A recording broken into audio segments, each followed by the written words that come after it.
Hello दोस्तों, स्वागत है आप सभी को अपना गुरुजी पे। मैं आपका दोस्त सुरजीत पॉल है, आपको फिजिक्स साथ मोहब्बत करवाने। If you want to learn physics in a simple way then बने रहिए मेरे साथ अपना गुरुजी पे। दोस्तों, आज के वीडियो में हम लोग बात करने वाले हैं क्लास ICIC 9 के बारे में। और 9 का फिजिक्स हम लोग स्टार्ट कर रहे हैं, और हम स्टार्ट कर रहे हैं क्लास 9 का first chapter, that is unit and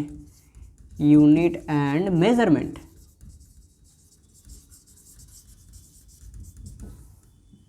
unit and measurement. तो यूनिट एंड मेजरमेंट से हम लोग पहले बात करें किसके बारे में? फिजिक्स। फिजिक्स में हम लोग क्या करते हैं? Physics is the studies of basic laws of nature. प्रकृति के जो नियम हैं उनके बारे में जो हम स्टडी करते हैं that is known as physics. अब फिजिक्स में हम लोग किसके बारे में पढ़ते हैं? फिजिकल क्वांटिटी के बारे में, ठीक है। तो हमारा जो क्वांटिटीज होता है वो दो टाइप के होते हैं। एक होता है हमारा फिजिकल क्वांटिटी और दूसरा होता है नॉन फिजिकल क्वांटिटी। तो बात आया कि व्हाट इज फिजिकल क्वांटिटी और what is non physical quantity. तो physical quantities are all those quantity which can be measured. जितने भी सारे क्वांटिटीज है जिसको हम क्या कर सकते हैं? मेजर कर सकते हैं। जैसे कि मेरा मास को मैं मेजर कर सकता हूँ, इसका लेंथ कितना है मेजर कर सकता हूँ, इसका वेट कितना है मेजर कर सकता हूँ। तो ये जो जितने भी सारे चीजें हैं, all those quantities which can be measured that are known as the physical quantities. अब नॉन फिजिकल क्वांटिटीज क्या होता है? All those quantity which can not be measure that is known as the non physical quantity. Like example, मैं गुस्सा हूं, अब मेरे गुस्से का लेवल को मैं मेजर नहीं कर सकता, that is non physical quantity. अब मैं खुश हूं, मेरे खुशी का लेवल को मैं मेजर नहीं कर सकता, that is non physical quantity. अब मैं दुखी हूं, आई एम सैड, तो इसका भी जो लेवल है मैं मेजर नहीं कर सकता। मैं किसी को बोल नहीं सकता कि मैं इतना अमाउंट में दुखी हूं, तो it is also non physical quantity. तो फिजिकल, हम लोग फिजिक्स में किसके बारे में बात करते हैं? फिजिकल क्वांटिटी के बारे में बात करते हैं। तो फिजिकल क्वांटिटीज क्या होते हैं? फिजिकल क्वांटिटीज को अगेन टू टाइप्स में डिवाइड किया गया है। तो one is your fundamental physical quantity, another is your derived physical quantity. तो एक होता है हमारा फंडामेंटल फिजिकल क्वांटिटी और दूसरा होता है डिराइव्ड फिजिकल क्वांटिटी। अब फंडामेंटल फिजिकल क्वांटिटीज क्या होता है? All those physical quantities which are independent to express them. जिन फिजिकल क्वांटिटीज को एक्सप्रेस करने के लिए किसी दूसरे फिजिकल क्वांटिटीज के ऊपर डिपेंड नहीं करना पड़ेगा, तो उन फिजिकल क्वांटिटीज को हम क्या बोलते हैं? Fundamental physical quantity. सपोज इसका जो लेंथ है, इसका लेंथ को हम लोग डिफाइन करने के लिए किसी दूसरे क्वांटिटी के ऊपर डिपेंड नहीं करना पड़ेगा। हम लोग इंस्ट्रूमेंट लाए, इसका मेजर की और यहाँ पे लिख दिए, तो जो लेंथ होता है वो फंडामेंटल फिजिकल क्वांटिटी होता है। डिराइव्ड क्वांटिटी क्या होता है? All those physical quantities which are obtained by the multiplication और डिवीजन और need to fundamental physical quantity to express them. जिन क्वांटिटीज को एक्सप्रेस करने के लिए फंडामेंटल क्वांटिटीज का सहारा लेना पड़ेगा उन्हें हम क्या बोलेंगे? डिराइव्ड क्वांटिटी बोलेंगे, ठीक है। तो फंडामेंटल फिजिकल क्वांटिटी कितने होते हैं? पूरे यूनिवर्स में 7 फंडामेंटल फिजिकल क्वांटिटीज होते हैं। तो फर्स्ट वाला होता है लेंथ, फिर दूसरा होता है मास, फिर टाइम, टेम्परेचर, इलेक्ट्रिक करंट,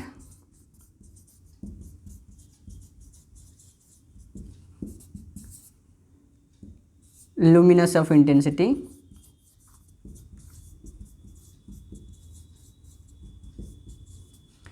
और सातवां होता है अमाउंट ऑफ सब्सटेंस।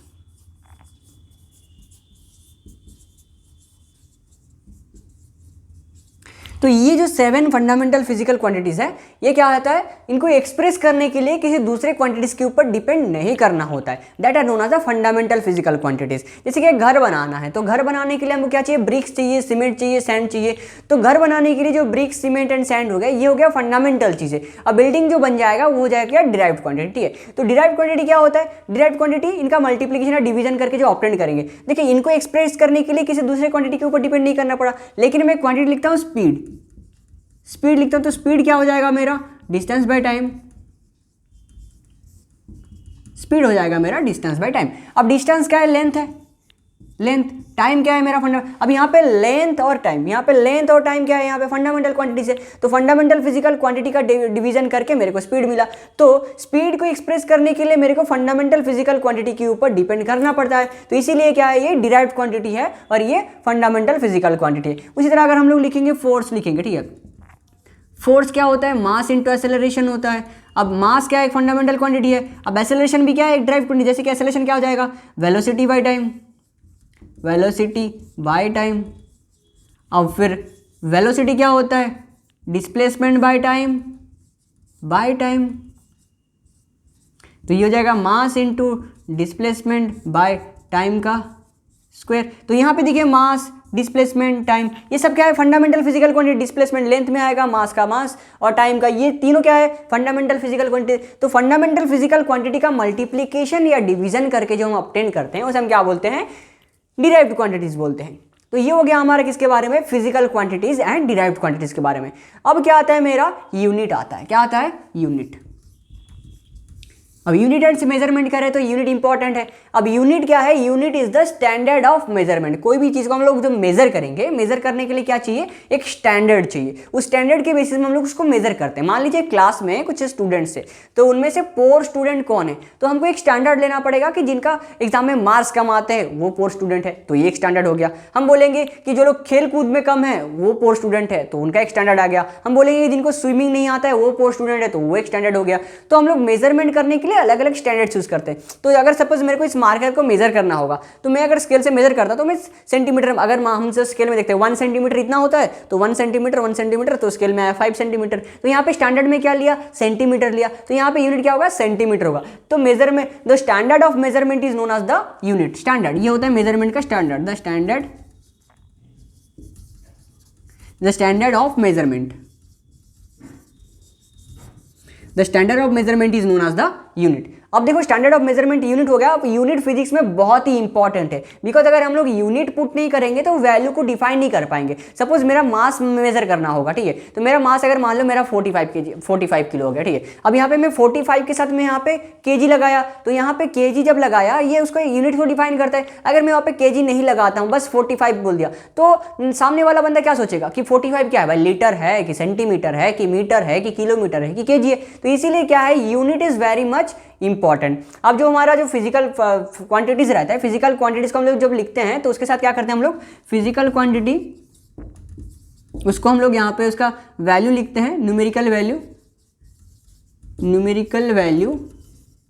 उसके साथ हम लोग क्या लिखते हैं? यहाँ पे यूनिट लिखते हैं, उसका यूनिट। तो ये इंपॉर्टेंट है फिजिक्स में। आगे हम लोग जो भी सारे न्यूमेरिकल्स वगैरह करने वाले हैं, तो न्यूमेरिकल वैल्यू के साइड में उसका यूनिट डालना बहुत ही इंपॉर्टेंट रहता है। अब यूनिट आया, यूनिट का कुछ सिस्टम्स रहते हैं। अब देखिए मास का कुछ यूनिट है, लेंथ का कुछ यूनिट है, टाइम का अलग यूनिट है, टेम्परेचर का अलग यूनिट है, तो सबको एक सिस्टम में रखना होता है। तो यूनिट सिस्टम आता है, यूनिट का आता है सिस्टम। तो यूनिट सिस्टम जो होता है, यूनिट सिस्टम 4 टाइप्स का होता है। एक SI सिस्टम होता है, दूसरा CGS होता है, तीसरा आपका FPS होता है, और चौथा आता है MKS।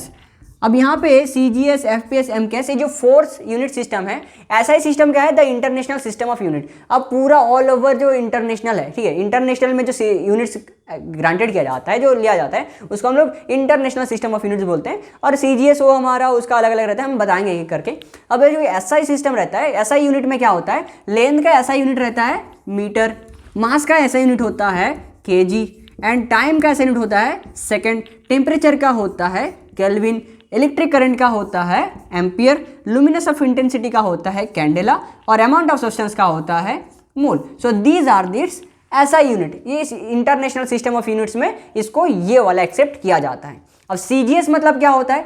CGS, C फॉर होता है सेंटीमीटर, G से ग्राम, और S से सेकंड। तो यहाँ पे लेंथ का यूनिट CGS सिस्टम में लेंथ का यूनिट को सेंटीमीटर में लेंगे, मास का यूनिट को ग्राम में लेंगे, और टाइम का यूनिट जो है सेकंड में लेंगे।